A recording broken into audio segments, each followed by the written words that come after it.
반장들 반가워요. 감기 환자가 많더라고요. 건강 조심하고요. 11월 12일 정치부회 시작합니다. 최 반장, 오늘 그 교섭단체 여야 원내대표들이 국회의장 주재로 만났잖아요. 네. 뭐 좀 합의한 게 있나요? 당장 내년도 예산안 심사가 있고 또 올해 말까지 선거제도 개편을 논의를 해야 되는데요. 이뿐만 그렇죠. 아니라 여야 쟁점 법안들이 많은데 네. 사실상 오늘 합의는 한 거는 그 음주운전 처벌자를 강화하는 소위 그 윤창호법만 이번 정기국회 내 처리하자라는데 의견을 줬습니다. 다른 거는 합의가 이루어진 건 없고요. 그렇습니다. 그렇군요. 양 반장, 지난주 금요일에 저희가 다뤘지만요. 그 문자로 회촉된 전원책 변호사가요. 모레 반박 기자회견을 한다고요? 그렇습니다. 그 기자회견에서 일단 질의응답도 예정이 돼 있는데 아, 그래요? 그 전원책 변호사 성격상 공격적인 질문이 이어지면 뭔가 좀 욱해서 또 충격적인 당내 속사정을 얘기하지 않을까라는 지금 전망이 나오고 있는데 네. 일단 당에서는 만약에 당의 명예를 훼손하는 내용일 경우에는 대응을 검토한다 뭐 이런 얘기를 아, 그래요? 네, 좋습니다. 들어가서 얘기 좀 이어갑시다. 갑시다.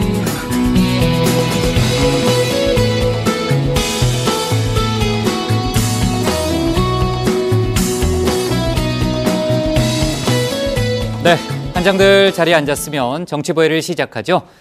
지난주 금요일이죠. 경제사령탑 교체 관련한 얘기를 저희가 많이 했습니다. 청와대는 이제부터 경제는 투톱이 아니다. 경제부총리 원톱이라는 의미 부여를 했고요.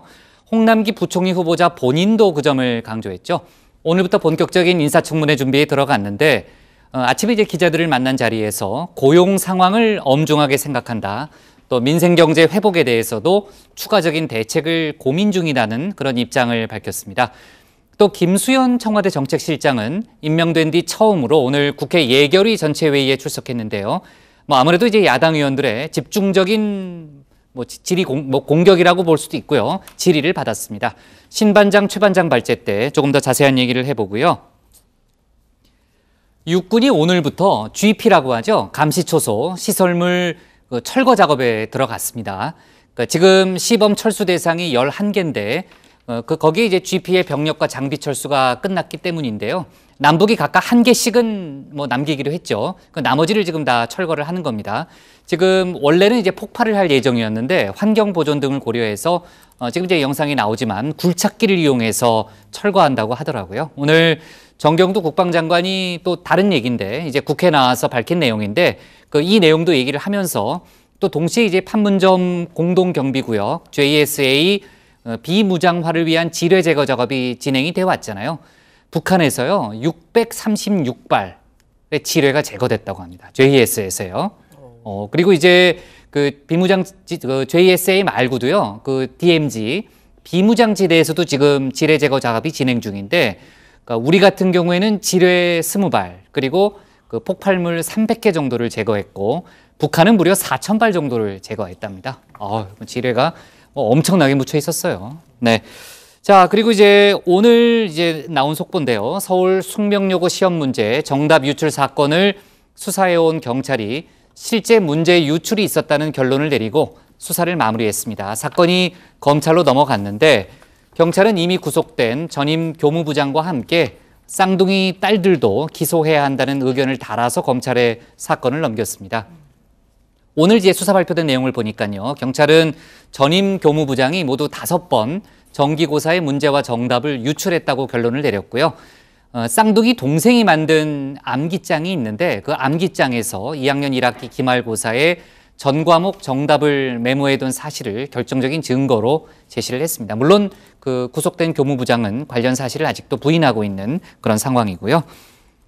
자, 오늘 정치부 회의는요. 먼저 고반장 발제를 들어보면서 제주산 귤 북송과 전방 감시초소 철거 등 외교안보 이슈부터 짚어보고요. 새 경제팀 출범 관련한 얘기를 이어서 다루겠습니다.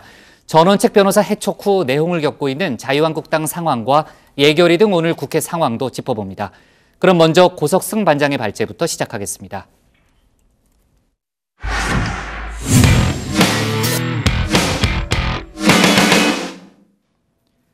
청와대가 어제와 오늘 이틀에 걸쳐서 제주산 감귤 200톤을 북한에 보냈습니다. 지난 평양 남북정상회담 당시 북한이 송이버섯 2톤, 2톤을 보낸 것에 대한 답례 성격이라고 청와대는 밝혔죠. 일각에서는 김정은 위원장의 한라산 방문까지 염두에 둔 게 아니냐는 분석도 나오고 있습니다. 오늘 고반장 발제에서는 외교안보 이슈와 사립유치원 관련 내용을 함께 짚어보겠습니다. 네, 여러분 귤이 아주 제철입니다. 저도 참 좋아하는데 요즘 하루에 한 4-5개씩은 먹는 것 같습니다. 이 귤을 너무도 좋아해서 한때 제주도까지 가서 기상이변에 피해를 보고 있는 귤 농가 취재도 한 바 있었습니다. 지금 제 발에 밟히는 게 모두 다 이 버려진 감귤입니다. 마치 갯벌에 들어와 있는 것 같은 느낌인데요. 한겨울인데도 감귤이 썩어서 나는 악취 때문에 머리가 다 아플 정도입니다. 눈 무게를 이기지 못해 지붕이 폭삭 주저앉아 버렸는데요. 보시는 것처럼 기둥이 통째로 뽑혀버렸습니다. 또 이쪽에는 이 부러진 나뭇가지에 미처 수확하지 못한 한라봉도 그대로 달려 있습니다. 자, 구구절절 뜬금없이 웬 귤 이야기냐. 자, 청와대가 어제와 오늘 이틀에 걸쳐서 북한에 제주산 귤 200톤을 보냈습니다. 평양 남북정상회담 당시 북한이 송이버섯을 보낸 것에 대한 담례 성격입니다. 평양으로 보내는 귤은 9월 평양 정상회담 때 북측이 송이버섯 2톤을 선물한 데 대한 감사의 표시로 남측이 담례하는 것입니다. 귤은 북한 주민들이 평소 맛보기 어려운 남쪽 과일이고 지금이 제철이라는 점을 고려해 선정했습니다. 대량으로 보내 되도록 많은 북한 주민이 맛보게 하고자 하는 마음도 담겨 있습니다. 자, 일각에서는요, 많고 많은 농수산물 중에 귤을 선택한 건 김정은 위원장의 서울 답방을 기원하는 메시지도 담은 것 아니냐, 뭐 이런 분석도 있습니다. 김정은 위원장의 외조부, 그러니까 외할아버지 고향이 제주도인데다가 또 지난 평양 정상회담 당시에 백두산에 다녀온 문재인 대통령, 이 김정은 위원장 답방 시에 한라산에 함께 갈 수도 있다라고 언급한 것과 같은 맥락이라는 거죠. 자, 사실 귤이 북한에 들어간 건 이번이 처음은 아닙니다. 제주도는 1999년부터 2010년까지 제주산 귤을 북한에 보내는 이른바 북한 감귤 보내기 운동을 꾸준히 해왔습니다. 자, 사실 겨울철 귤은 우리에겐 이제 많이 흔해진 과일이지만 북한에선 엄청 귀한 과일입니다. 자, 이번에 보낸 200톤의 귤을 북한이 어디에 어떻게 얼마나 배분할지도 관심입니다. 송이버섯을 받았을 때 저희가 받아가지고 우리 미상봉 이산가족들한테 나누어 주었고요.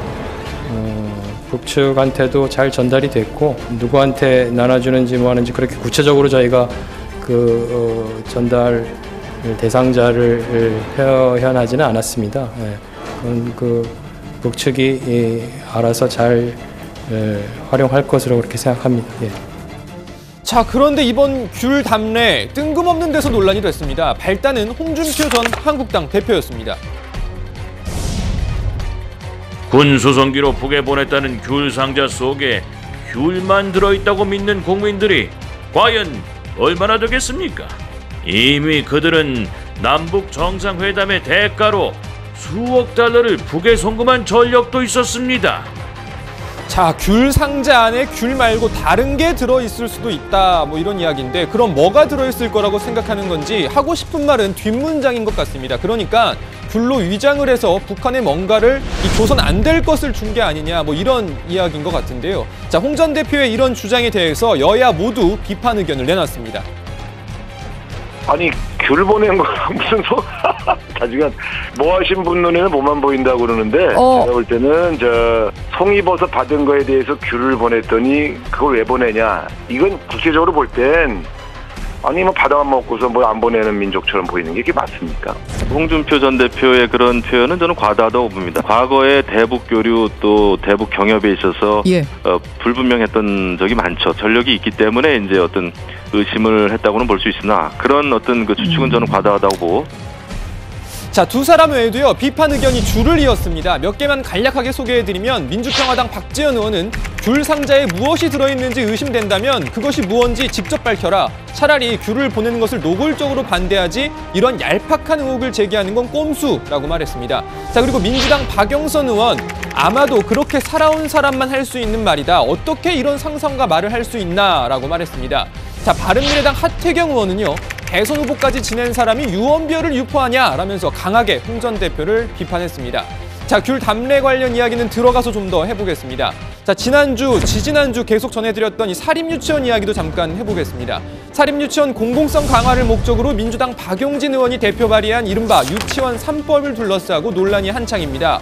자, 법안이 통과되려면 우선 이 해당 상임위의 소위 심사를 통과하고 그리고 상임위 전체 회의를 한 번 더 거친 뒤에 마지막으로 법사위와 본회의 처리 과정을 거치게 됩니다. 자, 유치원 3법을 당론으로 발의한 민주당은 연내에 본회의 처리까지 마치겠다는 입장이지만 자 글쎄요 쉽지 않은 상황입니다. 오늘 우여곡절 끝에 교육이 소위 심사까지는 올라갔지만 아직까지 통과 소식은 들려오지 않고 있습니다.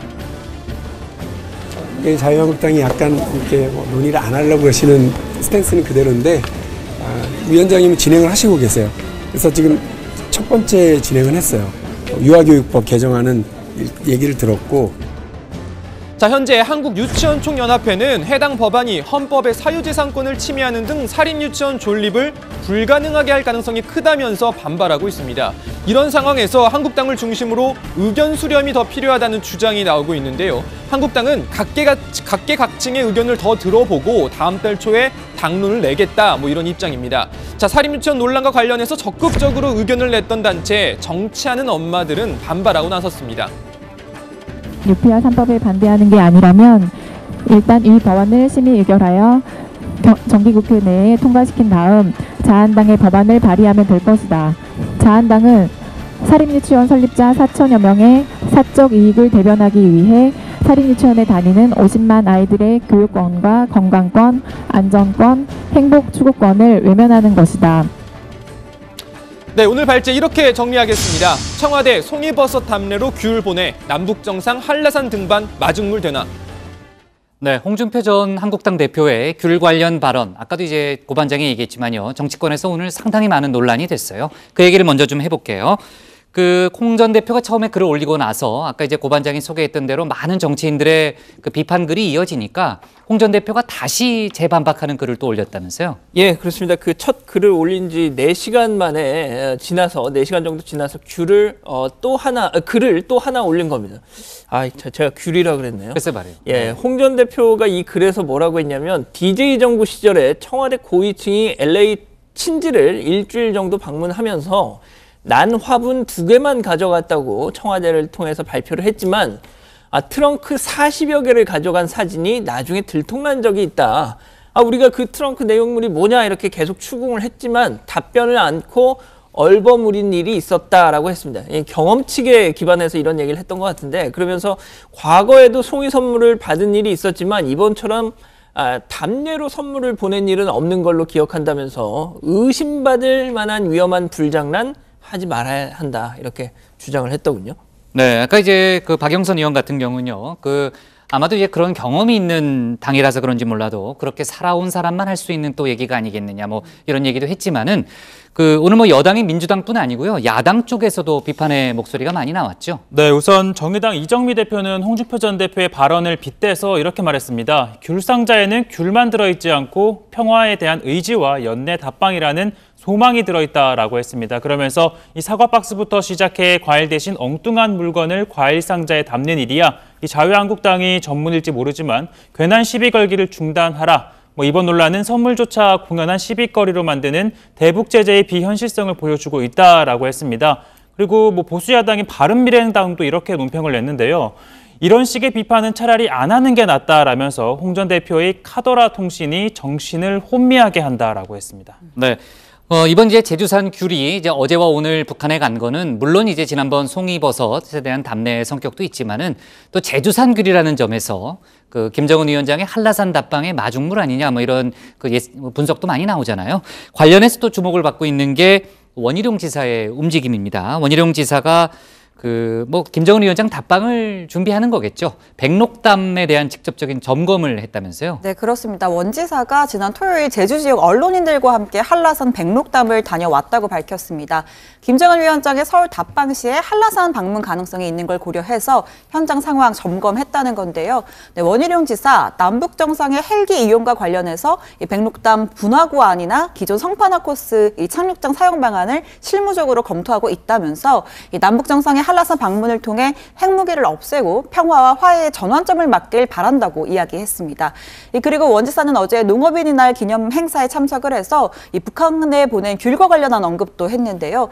제주 감귤이 남북 교류의 신호탄이 되길 바란다면서 당도 12브릭스 이상의 아주 좋은 품질의 귤만 엄선해서 보냈다라고 밝혔습니다. 네, 얘기를 들으니까 올해 귤이 그렇게 맛있다고 그러던데요. 그렇죠? 예, 맞죠? 맛있더라고요. 12브릭스가 네. 안 되면 안 답니다, 부장. 아, 그래요? 네. 알았습니다. 네. 자, 북한 관련 소식 아까 앞에서 간단히는 짚어봤는데 남북한 감시초소 GP 시범철수 합의에 따라서 이제 그 인력과 장비 철수 작업이 그동안 진행이 됐고 이제 철거 작업이 본격적으로 오늘부터 시작이 된 거죠. 네, 그렇습니다. 병력과 장비 철수 작업이 어제로 모두 마무리가 됐는데요. 오늘부터는 이 본격적인 시설물 철수 작업이 시작이 된 겁니다. 군 당국은 비무장지대 환경 보존과 이 작업 인원의 안전 등을 고려해서 당초 예정됐던 폭파 방식이 아닌 굴착기를 이용한 방식을 택했습니다. 시범 철수하기로 한 GP 11개 중에서 10개소만 완전 철거를 진행하고요. 이 정전협정 체결 직후 최초로 설치된 이 동해 GP 1개소는 인력과 장비만 철거한 채로 보존시킬 예정입니다. 이 김용우 육군 참모총장은 이날 강원도 철원 지역 GP 철거 현장을 방문해서 진행 상황을 직접 점검하기도 했습니다. 김 참모총장은 GP의 불가역적 파괴는 남북 간 우발적 충돌을 근본적으로 방지하고 신뢰를 구축하는 가장 가시적이고 상징적인 조치라면서 남북 군사 합의를 성실히 이행해서 정부의 군사적 긴장 완화와 신뢰 구축 조치를 확고히 뒷받침할 것이라고 강조했습니다. 네. 자, 그리고 얼마 전에 그 북한이 청와대에 선물한 풍산개가 있었죠. 이름이 고미하고 송강이었는데 그중에 암컷 고미가 얼마 전에 새끼를 낳았대요. 그래서 6마리를 낳았는데 이제 문재인 대통령이 그 트위터를 통해서 이 같은 사실을 알리면서요. 그 2마리의 선물에다가 6마리가 더해졌으니까 큰 행운이 아닐 수 없다. 남북 관계도 이랬으면 좋겠다라는 그런 입장을 밝혔습니다. 자, 오늘 기사 제목은요. 네, 귤 가지고 갈게요. 정부 제주산 귤 200톤 북한의 선물로 잡겠습니다. 다음은 신혜원 반장의 발제를 들어보겠습니다.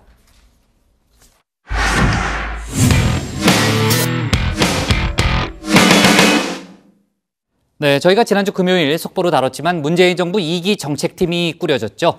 경제부총리 원톱 체제를 강조하면서 소득주도 성장 등 현 정부의 정책 기조를 밀고 나가겠다는 뜻을 분명히 했습니다. 하지만 내년도 경제 전망 밝지만은 않은 상황이죠. 홍남기 부총리 후보자는 오늘 고용 상황을 엄중하게 생각하고 있다면서 민생 경제를 회복할 추가 대책 마련을 고심하겠다고 밝혔습니다. 오늘 청와대 발제에서는 2기 경제팀의 역할, 주어진 숙제가 무엇인지를 자세하게 짚어보겠습니다. 네, 연말이 다가오면서 한 해 마무리 겸 단합대회 한번 가자는 얘기가 들립니다. 조만간 다정협의 혹한기 캠프가 열릴지도 모르겠는데요. 이럴 때 꼭 하는 것 중에 하나가 바로 팀워크를 알아보는 게임 이구동성입니다. 자, 예를 들어서 다정의 최고 인기 코너는? 이라는 질문에 다 같이 복부장의 한껏 정치라고 답을 하면 통과인데 이 고반장 혼자서 금요 고다방 하면 실패인 거죠. 자, 만약 이 청와대 1기 경제팀이 이구동성 게임을 했다면 성공 확률은 높지 않았을 겁니다. 경제 상황을 타개할 해법으로 김동연 부총리는 성장, 장하성 전 실장은 분배를 외쳤을 거기 때문이죠. 자, 결국 문재인 대통령은 국회 예산안 심사 중 경제 사령탑 교체라는 초강수를 통해서 투톱 갈등설을 매듭 지었습니다. 부총리 겸 기획재정부 장관의 홍남기 현 국무조정실장을 내정했습니다. 또 대통령 비서실 정책실장에 김수현 현 대통령 비서실 사회수석. 네, 발탁된 2기 경제팀은 한 목소리로 원팀을 강조했습니다. 1기 경제팀의 엇박자와 이에 따른 정책 신뢰도 저하가 인사 배경으로 꼽히는 만큼 부총리 주도의 원톱 체제로 팀을 이끌겠다는 겁니다. 특히 경제 운영에 있어서는 경제부총리를 사령탑으로 하여 하나의 팀으로 일하겠습니다. 정책실장은 대통령을 보좌하는 사람으로서 경제부총리의 활동을 지원하고 뒷받침하는 역할을 할 것입니다. 더 이상 투톱 같은 말이 나오지 않도록 하겠습니다. 홍남기 부총리 후보자 역시 자신이 컨트롤타워 역할을 할 것임을 분명히 했습니다. 또 현 정부의 소득주도 성장을 계속 추진해 나가되 의도치 않은 문제가 생기면 조정, 보완할 수 있다고도 했습니다. 무엇보다 오는 14일 발표될 고용 동향 발표를 엄중하게 지켜보고 있다고 말했습니다. 고용 상황이 좀 그런 거에 대해서는 정부도 굉장히 엄중하게 생각을 합니다. 그건 좀 통계를 며칠 좀 지켜봤으면 좋겠습니다. 저희도 굉장히 관심을 갖고 그 통계의 향방이 앞으로의 경제 나갈 방향에 대한 굉장히 중요한 사인이 될 수 있을 것 같아서 저희도 굉장히 좀 관심 있게 지켜보고 있습니다. 두 사람은 경제 전망과 해법에 있어서도 한 목소리를 냈습니다. 사방 위험성은 있지만 위기 또는 침체라고 판단하는 건 성급하다는 겁니다. 정책 기조는 유지하되 방법론에 대해선 고민이 필요하다는 견해도 다르지 않았습니다. 김 실장은 소득주도 성장, 혁신 성장, 공정 경제는 어느 하나 분리할 수 없는 패키지라면서 속도와 균형에 대해선 신임 부총리가 지휘봉을 갖고 잘 이끌어줄 것이라고 설명했습니다. 자, 첫 기자간담회를 연 김수현 정책실장, 전임인 장하성 전 실장으로부터 빨강과 파랑 두 가지색 주머니를 받았다는 이야기를 했는데요. 물론 실제로 주머니를 준 게 아니라 일종의 비유입니다. 자, 삼국지에 따르면 제갈공명이 유비와 함께 떠나는 조자룡에게 어려울 때 꺼내보라면서 이 세 개의 주머니를 들려 보냈다고 하죠. 조자룡은 위기가 닥칠 때마다 주머니를 꺼내보면서 난관을 헤쳐나갔다고 합니다. 자, 그러니까 장 전 실장이 생각한 향후의 경제 전망, 또 이를 헤쳐나갈 대응책을 선배의 입장에서 조언해줬다는 의미겠죠. 한 청와대 관계자는 두 사람이 정책실장과 사회수석 관계로 1년 반에 걸쳐 일해온 만큼 정책의 연속성을 지켜달라는 당부 같은 것이 있지 않았겠느냐라는 분석을 내놓기도 했습니다. 문재인 정부가 촛불 민심을 위해서 가장 잘한 거 있으면 좀 한 가지만 말씀해 주시기 바랍니다.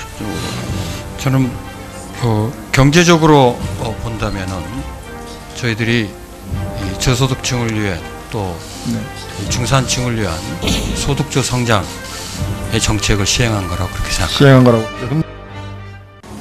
인사 발표가 난 지난 금요일 김동연 부총리도 김수현 정책실장을 만났습니다. 경제부총리 인사청문 절차가 남아있는 만큼 국회 예산심사를 비롯한 현안에 대해 논의했는데요. 김 부총리 청와대와의 갈등설에 선을 그으면서 예산심사를 끝까지 마무리하겠다는 뜻을 재차 밝혔습니다.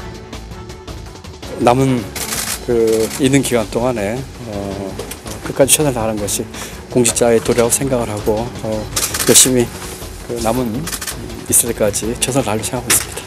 약간 좀 아쉬운 점도 있으실 것 같은데 솔직한. 아니요, 전혀 아쉽지 않습니다.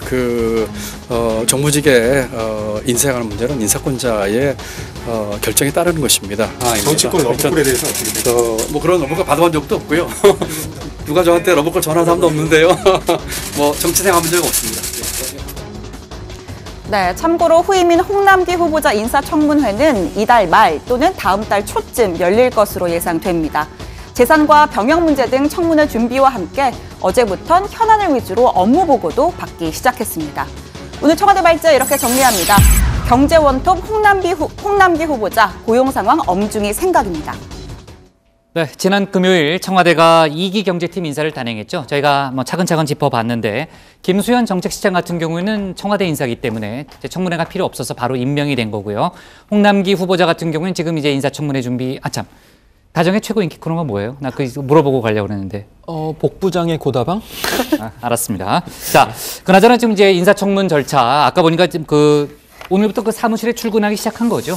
네, 그렇습니다. 인사청문회는 임명 동의안이 제출된 날부터 20일 안에 마쳐야 하는 만큼 이번 달 말이나 다음 달 초에 열릴 가능성이 큽니다. 어제 이 첫 출근길에는 올해 성장률이 잠재 성장률 이하일 것이다 라고 이야기한 데 이어서 오늘은 고용 상황을 엄중히 지켜보고 있다라고 말했는데요. 내일 모레 있을 통계청의 10월 고용 동향 발표를 염두에 둔 발언입니다. 이 취업자 수는 다소 개선은 됐지만 올해 들어 8개월 연속 증가폭이 동기 대비 10만 명대 이하를 기록하고 있습니다. 네, 홍남기 후보자는 민생경제 회복에 대해서도 많이 구상해보겠다면서 추가적인 대책을 고민 중이라고도 이야기했습니다.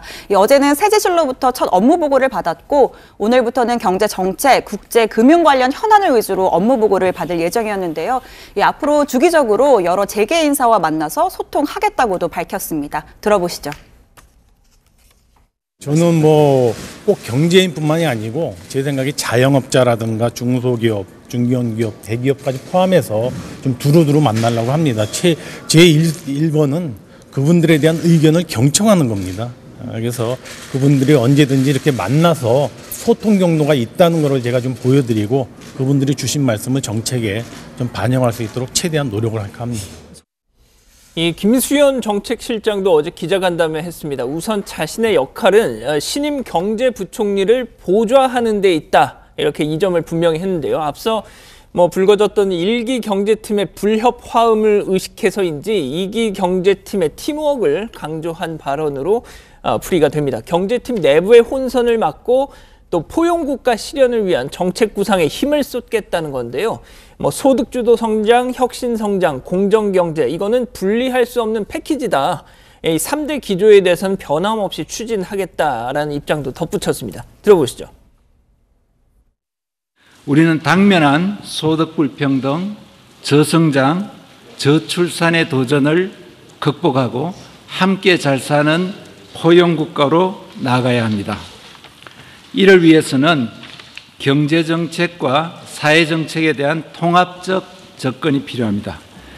그동안의 경험을 살려 필요한 지혜를 모으고 역량을 집중하겠습니다.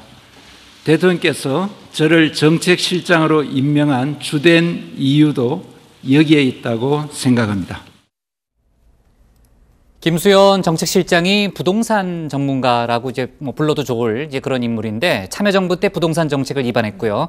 현 정부 들어서도 이제 부동산 관련 정책을 뭐 이제 끌어왔다고 이제 볼 수 있는데 어제 그 간담회 내용을 보니까요. 9.13 부동산 대책 이후에 저희도 다뤘지만 시장이 지금 안정세를 보이고 있잖아요. 부동산 가격이 지금 서울 같은 경우에는 좀 떨어지고 있고 앞으로 이제 불안 여지가 발생하면은 선제적으로 대응하겠다 이런 입장도 이제 밝힌 이제 그런 내용을 봤는데 근데 청와대 발표에 따르면요, 최 반장, 이제 부동산 정책은 그 경제수석 쪽으로 넘어가는 거 아니에요? 그 청와대에 따르면요, 사회수석실, 그러니까 이 김수현 정책실장의 전임 부서죠. 이 사회수석실에서 담당했던 탈원전 정책 그리고 부동산 정책을 앞으로 윤종원 경제수석실에서 맡기로 했습니다. 이 때문에 일각에서는 이제 왕수석이라는 별명은 윤종원 경제수석에게로 넘어갔다고 봐야 한다라는 이야기도 나오고 있는데요. 특히 최근 들어 윤 수석은 대통령과의 독대 또는 청와대 내 소수 인사가 참여하는 매일 아침 9시 티타임에도 정기 멤버로 참여하면서 주목을 받았습니다. 뭐 자타공인 청와대 내 유일한 거시경제 전문가다라는 평가도 있는데요. 따라서 이 비경제학자 출신 김수현 정책실장과 함께 정통경제 관료 출신인 윤 수석의 위상은 더 높아질 거란 전망이 나오고 있습니다. 문재인 대통령이 지난 6월인가요? 윤 수석을 임명하면서 부처 장악력이 강하다고 들었다 이런 표현을 썼던 기억도 좀 나고요. 그만큼 기대감이 컸다. 뭐 기대감을 나타냈다. 그런 평가가 많았죠. 네, 또 최근 문재인 대통령이 시정연설이나 청와대에서 많이 언급하는 또 이 포용국가도 사실 윤 수석이 OECD 대사 시절부터 주장해온 개념이기도 하고요. 또 하나 주목할 만한 포인트는 이 윤 수석과 홍남기 부총리 후보자의 관계인데요. 이 두 사람 모두 행정고시 출신입니다. 윤 수석이 선배 아니에요? 한 2년 정도 선배로 알고 있는데. 네, 그렇습니다. 그렇죠? 윤 네. 수석이 행시 27회, 또 홍 후보자는 행시 29회입니다. 아, 2년 차이네요. 예, 말 네. 그대로 이제 관료 선배이기 때문에 일각에서는 윤 수석이 소위 그립을 강하게 지게 될 가능성도 배제할 수 없다는 그런 분석도 있습니다. 네, 이 김현명 신임 사회수석은 이 최근 문 대통령이 재검토를 지시했던 국민연금에 대해서 키를 주게 될 텐데요. 이 김 수석은 대선 당시 문재인 캠프의 싱크탱크 이 정책공간 국민성장에서 복지팀장으로 이 복지 공약을 주도했습니다. 이 그동안 국민연금의 소득 대체율을 50%까지 끌어올리되 이 보험료율은 크게 인상하지 않아도 된다고 강조를 해왔습니다. 한마디로 덜 올리고 더 받는 방식인데요. 또 최근 들어서는 연금 운용 방식을 아예 이 현행 부분 적립식에서 부과식으로 바꾸는 방안도 고려해봐야 한다고 했습니다. 다만 이 방식은 미래 세대에 대해서 더 큰 부담을 안길 수밖에 없다는 비판적인 시각도 있어서 향후 어떤 방식으로 이 연금 개편안 처리를 이끌어갈지가 주목됩니다. 네, 김현명 수석 임명 후에 보건복지부가 상당히 긴장하고 있다 뭐 이런 얘기도 있더라고요. 그나저나 장하성 전 실장 또 김상조 공정거래위원장이 흔히 말하는 절친이잖아요. 그 김상조 위원장이요, 장 전 실장이 떠난 후에 통화 연결임을 바꿨다면서요? 네, 이 두 사람이 다 참여연대 출신. 왜 양 반장이 얘기하려다가 왜 갑자기? 네. 카메라가 절 잡고 있어가지고. 전 할 말이 없었어요. 네, 글쎄 말이에요. 네. 장하성 전 실장이랑 김상조 위원장이 둘 다 참여연대 출신의 시민운동가인데, 그렇죠. 이 김상조 위원장이 평소에 자신의 심경을 휴대전화 그 통화 연결음 음악으로 자주 대변을 해왔습니다. 그래서 기자들이 전화를 딱 걸면 요새 김 위원장 뭐 컨디션이 어떤지 심경이 어떤지 대충 감이 왔다고들 하는데, 아무튼 김상조 위원장이 장하성 전 실장 인사 발표 후에 통화 연결음을 바꿨습니다. 그 비지스라는 가수에 지금 나오고 있는데, 지금 나오고 있네요. 네. 노래 제목이 Don't Forget to Remember, 그러니까 잊지 말고 기억해요. 뭐 이런. 명곡이에요, 명곡. 너무 저도 성장할 때 많이 들었던 노래입니다. 네. 가사가 어떻게 되죠? 가사가 그 당신이 내 곁을 떠났다는 걸 나는 믿지 못해요. 그러니까 뭐 떠났다는 거를 뭐 받아들일 수 없다. 뭐 이런 내용인 거죠. 네. 뭐 저희도 이제 인사철인데 뭐 저도 이제 맞춤형 통화 연결음을 좀 준비해야 되겠어요. 양 반장한테 물어보려고 했는데 없어졌네. 양 반장이 무슨 노래 좋아하는지 물어보려고 그랬는데 어디 갔지? 자, 없습니다. 자, 농담이고요. 자, 문재인 대통령이 내일부터 또 이제 순방을 떠나죠. 아세안 관련 정상회의 등을 위해서 이제 5박 6일 일정으로 출국하는데 그 얘기는 내일 저희가 이어가도록 하겠습니다. 자, 청와대 발제요. 이렇게 기사 정리하겠습니다. 홍남기 고용 상황 엄중히 생각, 추가 대책 고민으로 잡겠습니다. 다음은 양원보 반장의 발제를 들어보겠습니다.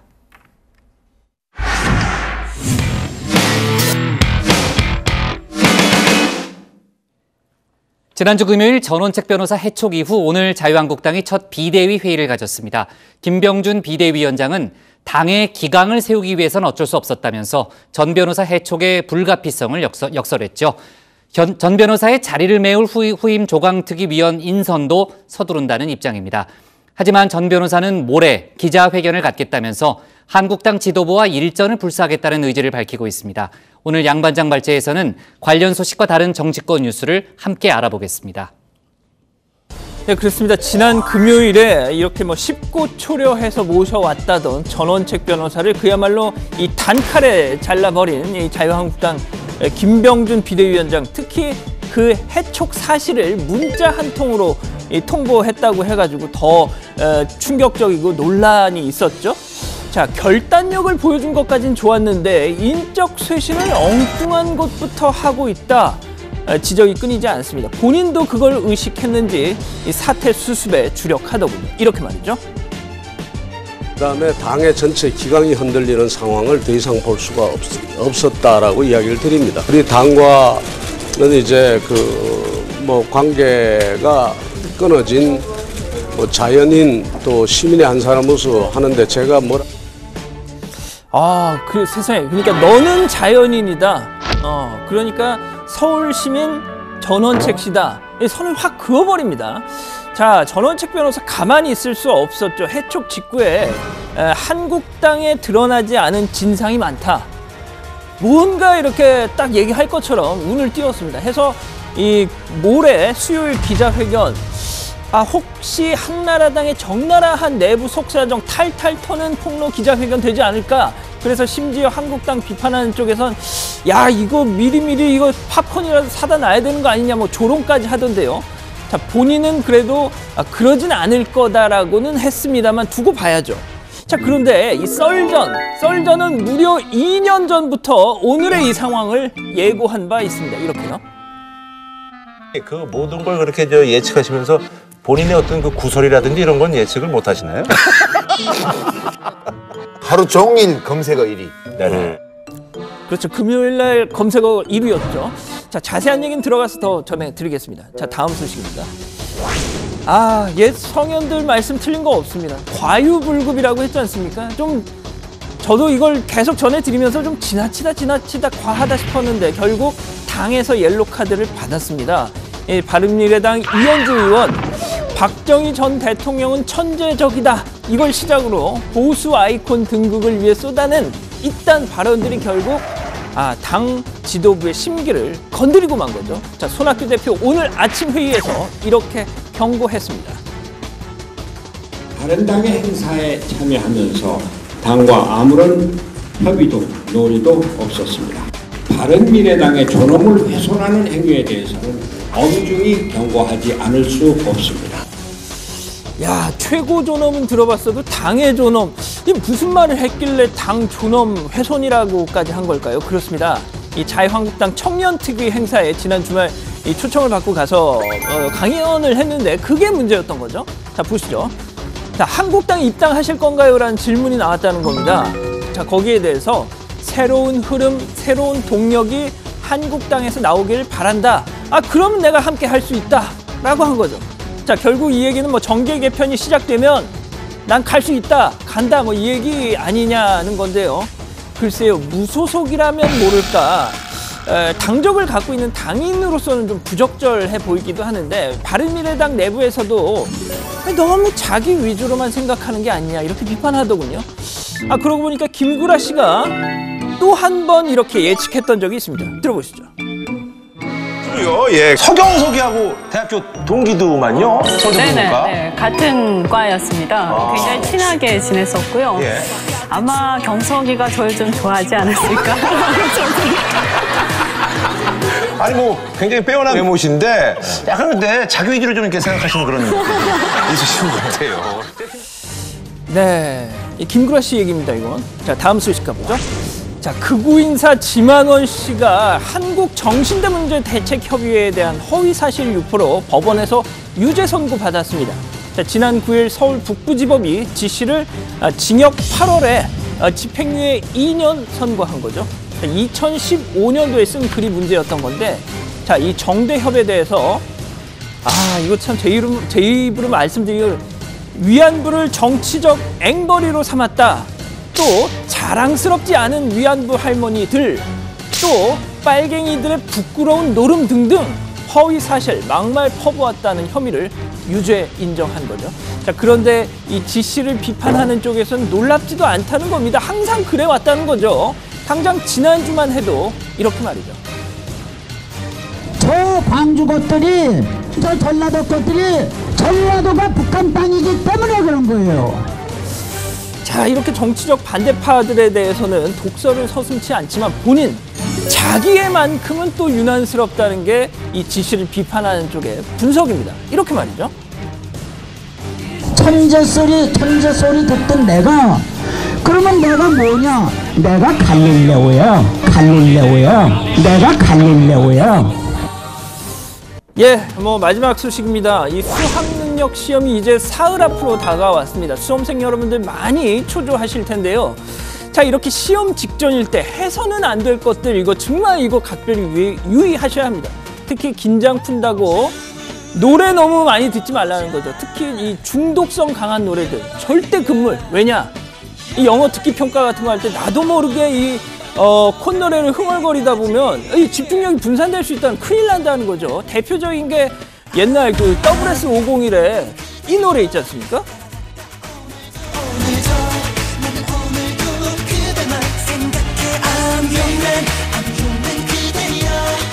있습니다. 이거 진짜 이거 정말 조심해야 되는 노래죠. 이것 때문에 재수한 사람들 많다는 얘기도 있는데, 물론 믿거나 말거나 하지만요.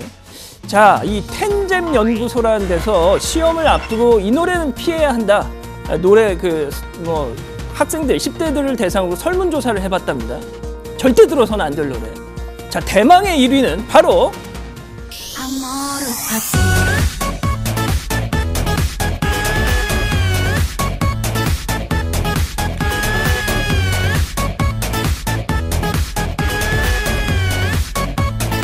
자, 벌써 몇몇 분들이 흥얼거리고 있는데 이게 일렉트로닉 댄스 뮤직, EDM이지 않습니까? 자, 벌써 저 플로어에선 몇몇 분들이 지금 흥에 겨워서 막 움직이고 있는 것 같은데, 여기 최 반장. 자, 달리는 김에 2위도 한번 가보죠. 2위는 바로 주세요.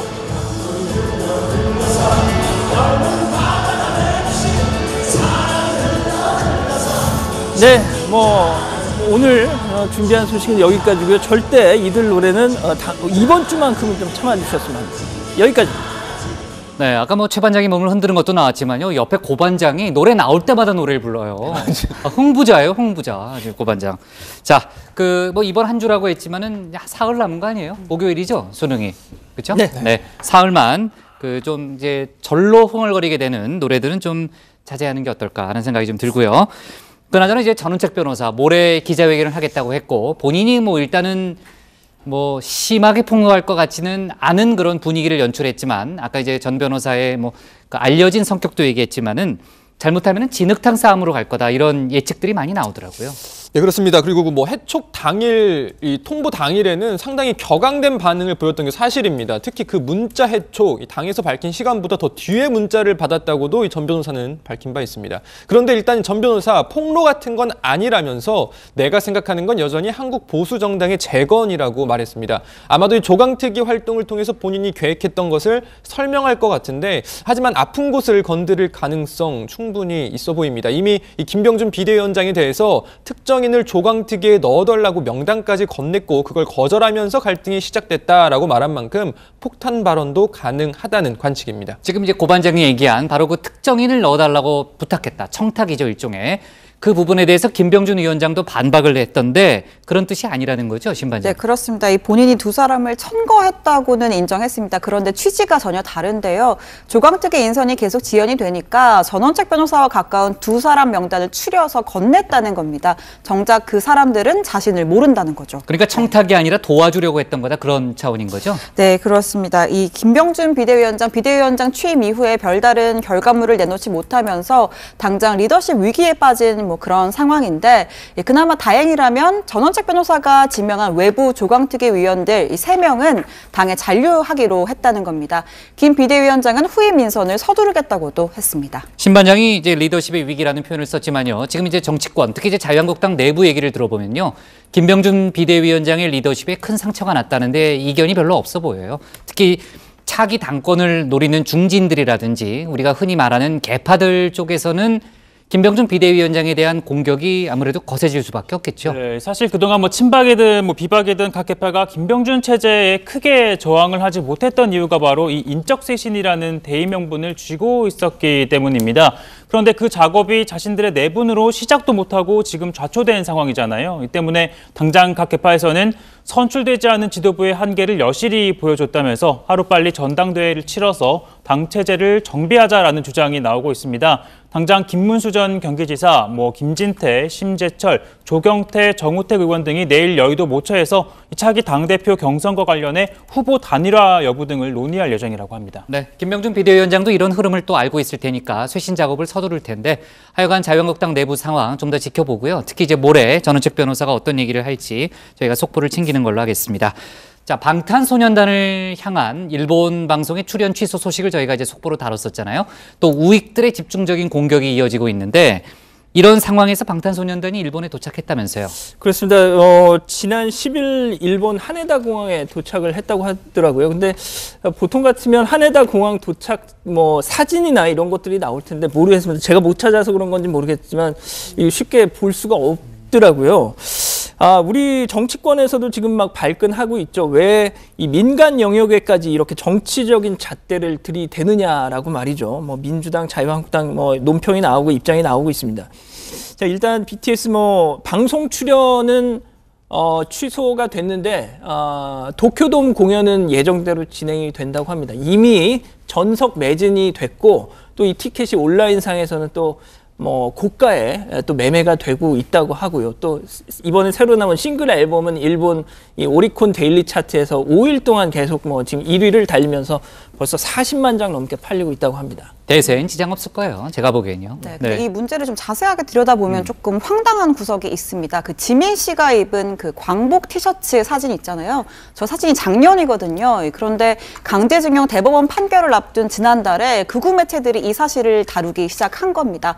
심지어 리더 RM 씨가 5년 전에 쓴 트위터 글 역사를 잊은 민족에게 미래는 없다라는 글까지 끄집어내서 또 공격을 하기 시작했고요. RM이요? 랩몬스터 아니에요?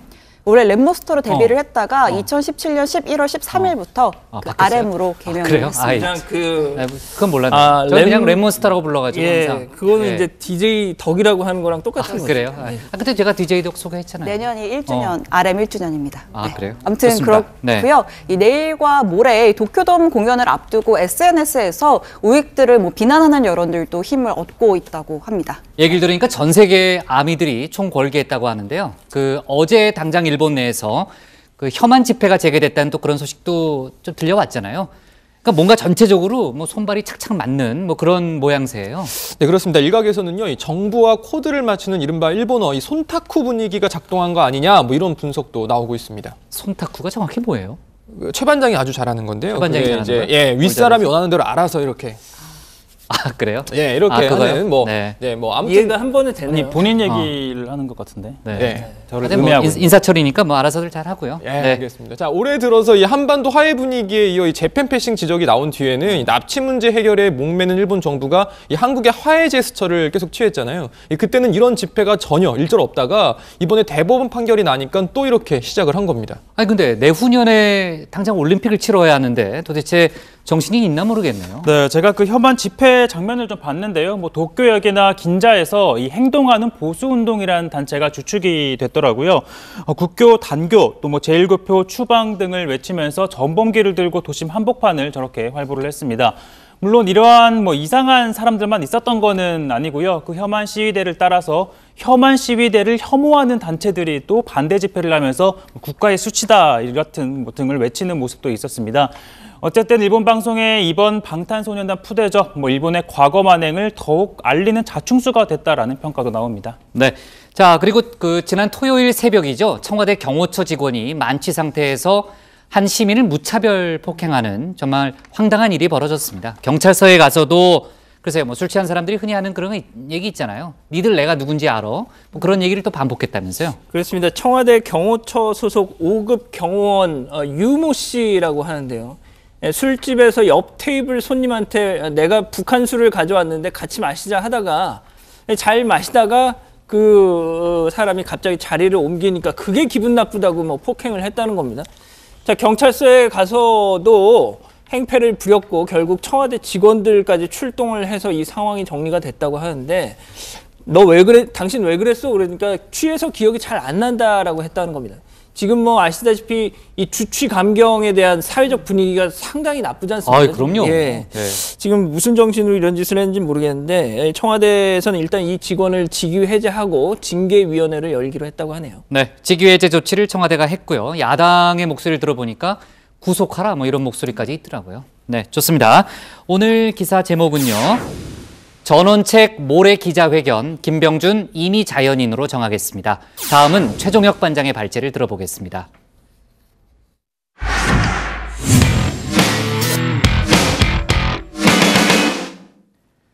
국회 예결위가 오늘 정책 질의를 끝으로 오는 15일부터 소위원회 심사에 돌입합니다. 예산을 늘리고 삭감하는 절차라 매년 여야 간 신경전이 치열하죠. 이번엔 소위 정수를 두고 여야의 입장차가 커서 아직까지 구성도 마무리하지 못했습니다. 또 김수현 청와대 정책실장에 소위 출석을 요구하고 있는 자유한국당과 전례가 없다는 정부 여당의 입장도 맞서고 있습니다. 오늘 최 반장 발제에서는 내년도 예산안 심사 소식을 자세하게 짚어보겠습니다. 네, 오랜만에 준비해본 가정의 서당입니다. 주경야독. 낮에는 농사를 짓고 밤에는 공부한다는 뜻으로 이 바쁜 틈을 타 어렵게 공부하는 걸 이르는 말이죠. 자, 용례를 한번 들어보면요. 김동연 부총리는 덕수상고를 졸업한 뒤 은행에 다니면서 행정고시와 입법고시를 동시에 합격해 주경야독 신화를 썼다입니다. 자, 오늘 제가 새롭게 준비한 한자어는요. 주타야걸입니다. 낮에는 때리고 밤에는 빈다라는 의미인데요. 바로 예산안 심사가 진행 중인 국회의 모습입니다. 낮에는 정부 정책을 질타하다가 언론의 주목이 떨어지는 밤이 되면 지역구 민원을 꺼내든다는 건데요. 자, 지난 7일 자정을 넘겨 11시간 30분 동안 질의가 이어진 날입니다. 자, 한국당 내 대표 선수를 자처해 어느 누구보다도 정부 공격에 앞장서 온 이은재 의원의 오전과 낮 그리고 밤으로 이어지는 질의 한번 들어보시죠. 국무총리의 빈정거리는 태도 굉장히 문제가 많았다고 저는 보고 있습니다. 세간에서 희사되는 뇌물주도 성장이란 말 들어보셨습니까? 부총리께서는 올해 안에 이 GBC 사업이 원활히 추진이 될 수 있도록 노력해 주시기를 바라는데 조금 서둘러 주시기를 부탁드리겠습니다. 자, GBC, 글로벌 비즈니스 센터입니다. 이 현대자동차가 서울 강남구 삼성동에 추진 중인 사업인데요. 바로 이 의원의 지역구입니다. 뿐만 아니라 낮 시간엔 소득주도 성장 정책 등 정부 정책의 기조를 강하게 비판하던 야당 의원들의 질문은 늦은 밤이나 또 새벽이 되면 이렇게 바뀝니다. 부총리님, 김천 문경 구간 철도에 대해서는 혹시 적극적으로 좀 검토해 주실 용의가 없으신가요? 제가 1억 넣어놓은 거 작년에 말고 올해 신규로 택지 지정을 했기 때문에 설계비 14억이 필요해요. 요거 좀 넣어주실 수 있나요? 자, 물론 정부 정책에 부정적인 야당 의원들만 그랬던 건 아닙니다. 지역구 현안이나 민원을 챙기지 않을 수 없는 게 바로 지역구 국회의원들의 숙명과도 같죠. 여당 의원이나 또 정부의 우호적인 야당 의원들도 마찬가지입니다. 신문당선 내의 호미실 구간 이것이 교통시설 분담금을 이렇게 받아놓고도 전혀 착공되지 않는 유일한 지역으로 알고 있습니다. 어떻게 그 정부가 약속을 꼭 지켜야 될 것 같은데 국토부 장관이 어떻습니까? 이 새만금 국제공항 건설은 새만금 개발의 아주 핵심 중의 핵심이고 그리고 전북 도민의 수건 사업입니다. 공항 세워야 되겠죠? 총리님, 부총리님. 자, 예결위는 오늘 비경제부처를 끝으로 정책 질의를 마치고 오는 15일부터 소위원회 심사에 돌입을 합니다. 이때부터 본격적인 예산안 전쟁이 시작되는 셈인데요. 구체적인 사업별 예산을 늘리고 또 깎는 작업이 이루어지게 됩니다. 내년도 살림살이에 미칠 영향이 막강한 만큼 여야는 소위 구성에 아주 민감합니다. 자, 19대 국회 때부터 예산 소위 정수는 15명을 이 예결위 의석 비율에 맞춰 구성해 왔습니다. 자, 그런데 지금은 이 비교섭단체 의석을 무시할 수 없게 됐죠. 민주당과 바른미래당은 총원을 16명으로 늘려서 민주당 7명, 한국당 6명, 바른미래당 2명, 그리고 비교섭단체 1명으로 배분을 하자는 입장입니다. 자, 그러나 한국당은 아니 의원 정수가 늘어난 것도 아닌데 왜 늘려야 하나? 비교섭단체를 포함하려면 민주당이 한석을 내놔라라고 맞서고 있습니다.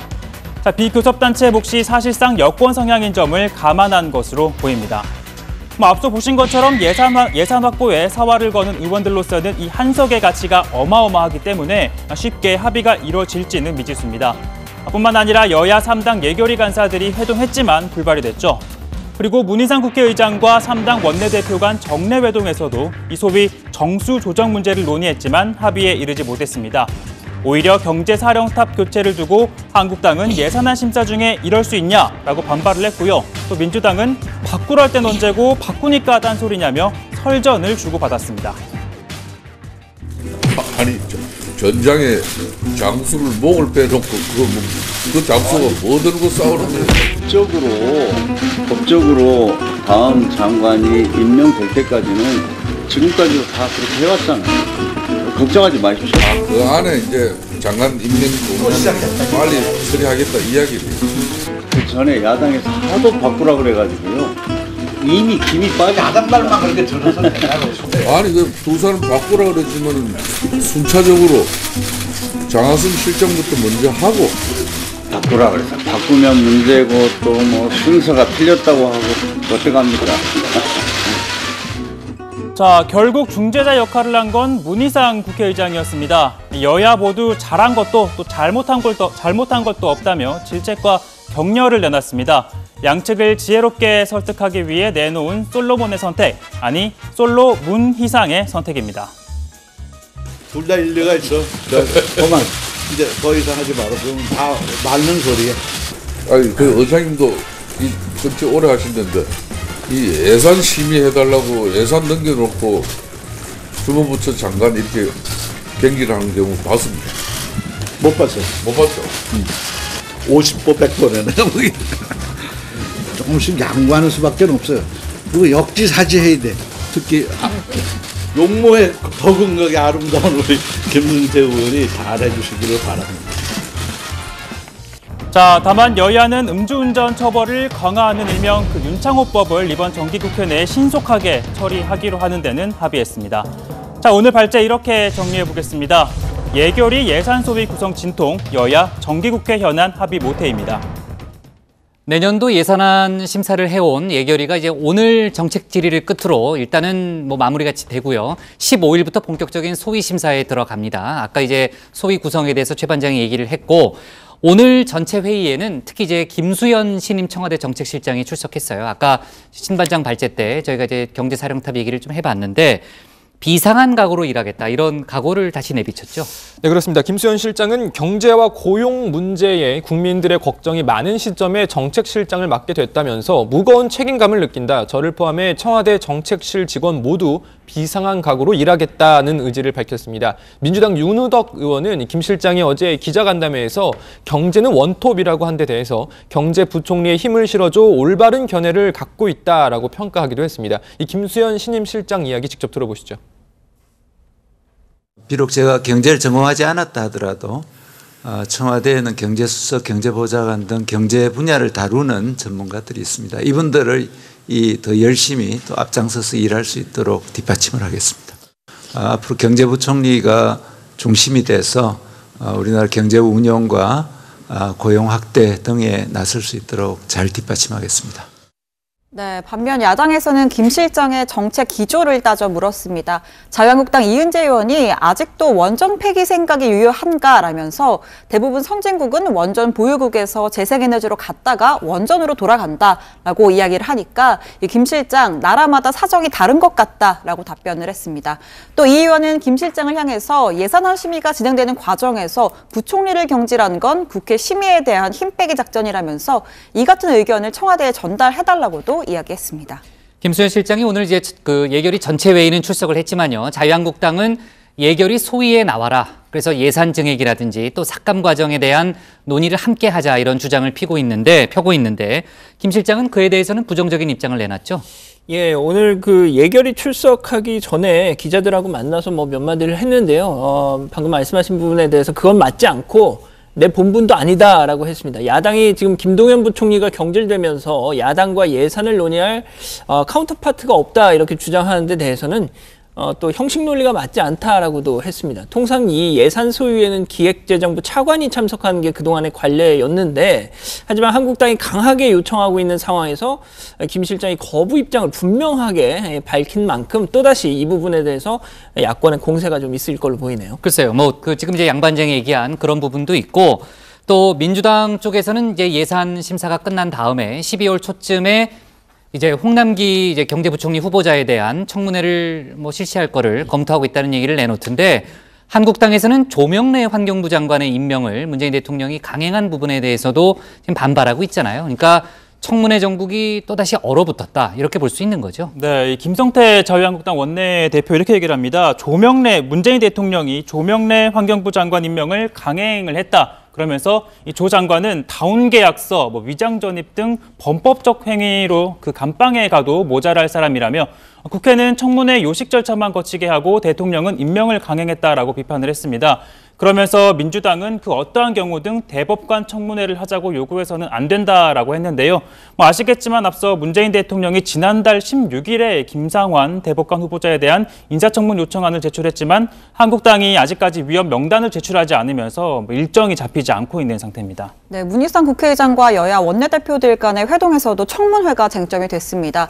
국회가 동의하지 않으면 임명할 수 없도록 하다는 야당의 주장에 대해서 민주당 홍영표 원내대표 검토할 수 있다고 했습니다. 인사청문 제도 개선이 필요하다고도 이야기했는데요. 그러면서 야당은 후보자를 낙마시켜야 성과로 생각하는 분위기가 있는데 저희가 야당 때 그런 문화를 만들었고 반성한다라고도 했습니다. 이에 대해서 한국당 김성태 원내대표는 법과 제도만 탓하지 말라면서 대통령이 코드 인사만 하려고 하니 힘든 것이라고 재반박을 또 하기도 했습니다. 그런데 그나저나 아까 이 영상으로 국회의장과 원내대표 회동을 보니까요. 이 문 의장이 여야 모두 잘한 게 없다. 50보 100보다 이렇게 말한 둘 다 일리가 있다. 이렇게 이제 중재 나서는 게 굉장히 좀 인상적으로 보였는데 게다가 중재만큼이나 오늘 회동에서 아주 눈에 띄는 장면이 있었는데 잠깐 보고 가시죠. 아이고 이거 웬 가래떡입니까 이게 어제가 11월 11일이래요. 근데 우리가 기억하면 빼빼로만 기억하잖아요. 근데 농민의 날이래요. 그래서 농민을 우리 한번 다 생각하면서 가래떡을 먹고 시작하려고 그랬더니 우선 빼빼로 이거는 뭐 맛있는 거예요? 이건 뭐예요? 꿀이요? 차입니다. 차. 그냥 차. 조청이 됐으면 좋겠는데. 의장님이 지금 고단수가 돼가지고 이 가래떡 먹여놓고 이제 좀 바른 수위 조절시키려고. 그 시대에 이게 웬 떡이냐 그러고 먹어야지. 너 이거 먹는 순간 이제 말을 제대로 못하는 거야. 목이면서 아 진짜 안 되겠네. 그래서 하나는 뭐였지만 떡 먹을 때만 조용하고 이제 그냥 떡을 해야지. 떡을 준비해야겠어. 네, 그러니까 문희상 의장이 떡을 미리 준비했네요. 어쨌든 떡 하나로요. 회의 전 분위기가 아주 화기애애해졌어요. 네, 그렇습니다. 아시다시피 어제가 이제 11월 11일 빼빼로 데이이기도 하고 농업인의 날이어서 문 의장이 숫자 11을 의미하는 가래떡을 저렇게 나눠준 건데 출입 기자들에게도 나눠줬다고 합니다.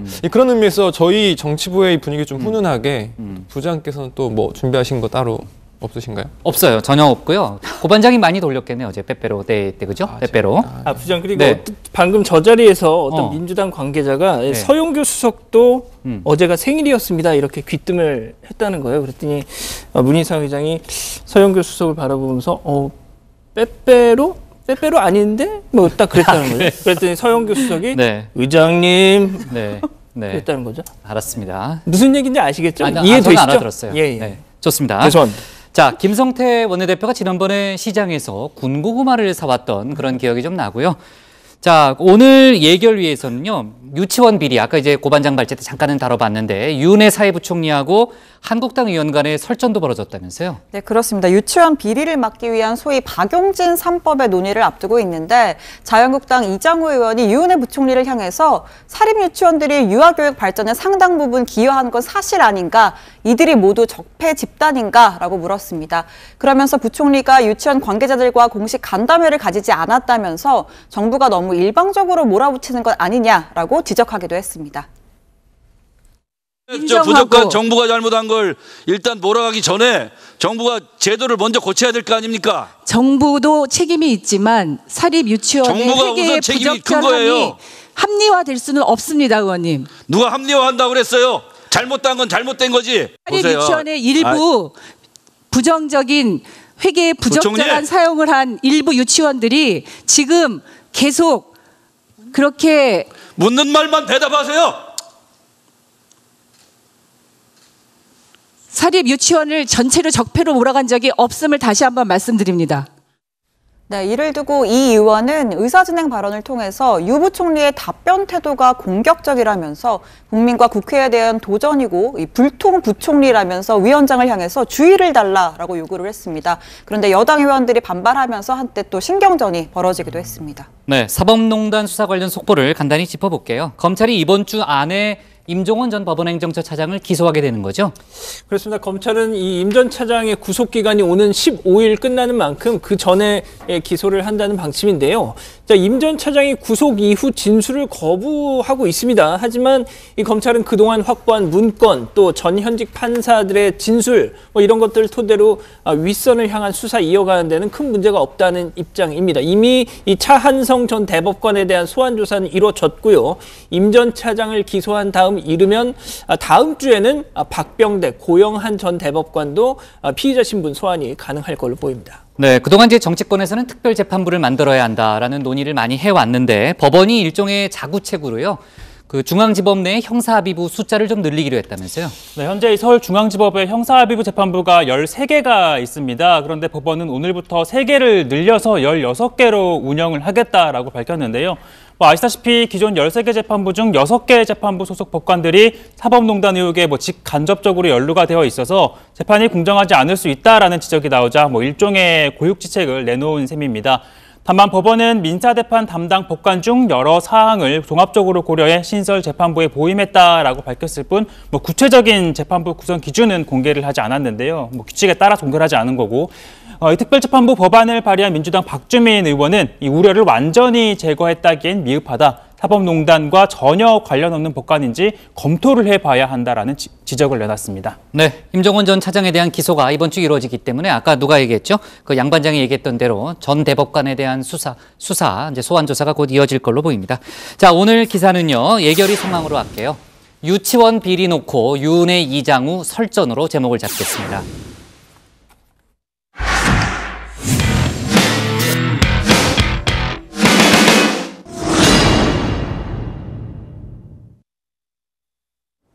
안녕하세요. 톡 쏘는 정치의 강정입니다. 7명의 안타까운 희생자를 낸 서울 종로구 9길 고시원 화재 사건에 사망자들의 장례식 어제 마무리됐습니다. 대부분 일용직 노동자들이었던 이들의 죽음마저도 쓸쓸했는데요. 사고 현장에 마련된 국화꽃과 추모의 글이 희생자들의 안타까운 죽음을 위로하는 듯 했습니다. 자다가 돌아가신 분도 계실 거고 앞에서 이렇게 불을 보면서도 도망가지 못하니까 나갈 수가 없어요. 나가려고 해도 고시원이다 보니까 나갈 길이 안 보였던 거죠. 그러니까 그렇게 돌아가신 게 너무 어이없죠. 사실 고시원 단 여기뿐만 아니라 이런 고시원들이 또 많을 테고 또 어딘가에 또 많은 소외계층과 연고 없는 분들이 이렇게 지내시고 계실 텐데 이런 부분에 있어서 조금 일단 정책적인 차원에서 이분들에 대한 도움이 좀 필요하지 않을까. 다닥다닥 붙은 방, 좁은 탈출구, 스프링클러도 없는 화재에 취약한 고시원. 그러나 이들에게 다른 대안은 없었습니다. 화재에 무방비해도 추위와 더위에 시달려도 이들은 고시원을 선택할 수밖에 없었습니다. 뭐 보일러 그런 것도 안 되고, 우풍은 그때 우풍은 들어오고. 우풍이? 네. 좀 어때요? 심해 그 전기장판이나 선생님 여기 전기난로 같은 거 없이는 힘들죠. 못 살죠. 복도 좁진 않으세요? 그래도 그렇지 뭐 고시는 다 그렇지 뭐. 나무를 있다니까 그렇게 불나면 타야 되지. 거기도 그랬을 거야. 선생님 아까 그 완강기 혹시 쓰는 법 저기 다 아세요? 모르지. 아유 그거거든요. 이런 가운데 이주민 서울지방경찰청장이 오늘 기자간담회에서 건물주가 건축법, 소방법 등을 위반했는지 종합적으로 조사하고 책임이 있다면 부르겠다고 밝혔습니다. 현재 9.19시원 건물은 한국백신 하창화 회장과 동생이 소유하고 있는데요. 한국백신은 최근 비소검출 논란이 된 일본산 경피용 BCG 백신의 한국 수입사입니다. 정치권도 고시원 화재 현장을 찾았는데요. 안전대책 마련을 촉구했습니다. 이런데 쪽방 이런 정말 열악한 곳에 우선 이런 스프링클러 같은 소방 안전 시설을 좀 우선적으로 지원하는 그런 방안을 적극적으로 확보해야 될 것 같아요. 이 보니까 건물도 낙후되고 노후되니까 이 건물주도 뭐 그런 시설을 하고 뭐 쪽방촌에 뭐 월세를 얼마나 많이 받겠습니까?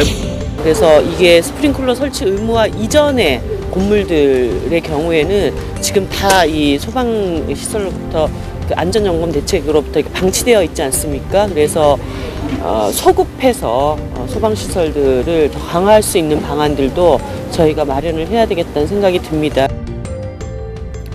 앞서 보셨지만 고시원은 화재에 취약합니다. 빈곤사회연대 등 시민단체들이 제시한 소방화재 통계 현황에 따르면 올해 화재 사망자 306명 중에 96명이 쪽방, 여관, 고시원 등 이른바 비주택에서 발생했습니다. 2008년 논현동 고시원 방화 사건 이후 스프링클러 설치가 의무화됐지만 그 이전에 지어진 건물은 해당되지 않았습니다. 9.19 고시원 역시 그런 고시원 중 하나였고요. 빈곤한 이들의 최후의 거주지 고시원. 그러나 규제가 강화될수록 임대료가 오르는 악순환 때문에 이들은 더 막다른 곳에 내몰릴 수밖에 없습니다. 시민단체들은 스프링클러 설치가 대안이 될 수 없다면서 공공임대주택을 포함한 사회 안전망 확대를 요구하고 있습니다. 가난하다는 이유로 거주의 안전을 보장받지 못하고 목숨을 잃는 비극 더 이상 없어야겠습니다.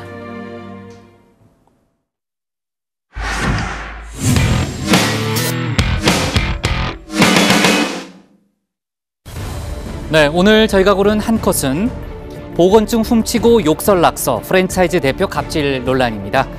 한 제과 프랜차이즈 대표의 갑질이 또다시 폭로돼서 논란이 커지고 있습니다. 공개된 녹취를 보면은 직원들에 대해서 심한 욕설을 하는 건 기본이고 너네 엄마 오라 그래 아들이 이렇게 땡땡같이 무시당하고 있다고 같은 모욕적인 언사도 내뱉습니다. 또 불 꺼진 매장에 몰래 들어가서 제빵사의 보건증을 들고 나오기도 했고 매장 곳곳에 매직으로 욕설이 섞인 낙서를 하기도 했습니다. 검찰과 경찰은 이 대표가 직원을 협박하고 또 사문서를 위조해서 점주들을 상대로 사기를 벌인 혐의에 대해서 조사 중입니다. 반대로 그는 점주들이 본사 자금을 빼돌리고 미수금을 갚지 않고 있다고 주장하고 있는데요. 글쎄요, 누구 말이 맞는지는 곧 확인이 되겠죠. 오늘 정치부에는 여기까지고요. 저희는 내일 다시 찾아뵙겠습니다. 자, 고생했습니다. 갑시다. 왜? 저번에 부장들 최반장 어머니 모시고 오라고. 아유, 무슨 소리예요? 아유, 무슨 식사 대접하려고 그랬죠. 네. 감사합니다.